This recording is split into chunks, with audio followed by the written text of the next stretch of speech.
Begin with that breaking headline today. A Michigan doctor sentenced, being called a monster. A day of reckoning for the doctor who diagnosed hundreds of patients with cancer when they did not have it. Outside the court, the tears and anger. He lied to so many patients, giving many of them extensive chemotherapy, which then made them sick. So many of those families today coming face to face with the doctor as he was sentenced to 45 years behind bars. And you're about to hear what the doctor said to those families. ABC's Ron Claiborne leads us off. Judgment Day for the doctor who caused so much pain. Victims of Dr. Farid Fatah outside the courtroom where he was sentenced, hand in hand, then defiant. 45 years for the lives that he took.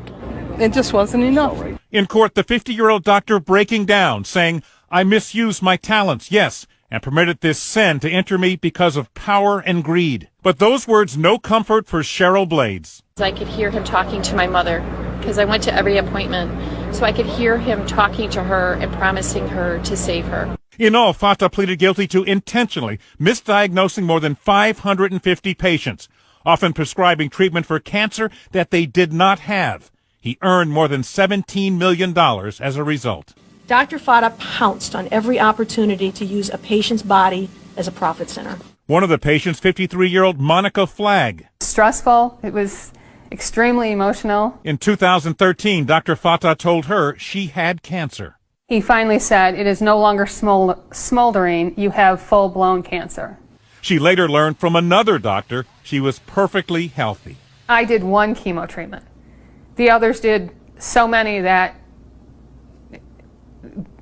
they're practically dead anyway. This is just awful. And the question so many had, wasn't there anyone else in the doctor's office looking at those charts, those tests to know these people were healthy? Well, David, eventually another doctor in the same clinic as Dr. Fatah and an office worker, a staff member, did have their suspicions and took them to federal law enforcement officials. They were the whistleblowers. And in the meantime, a second opinion, you told me, saved some people from the same fate. Right. Some of those people who were diagnosed with cancer went to other doctors. Of course, that diagnosis was not confirmed. They did not go back to Dr. Fatah. They're the lucky ones. Always get a second opinion. All right, Ron, thanks so much.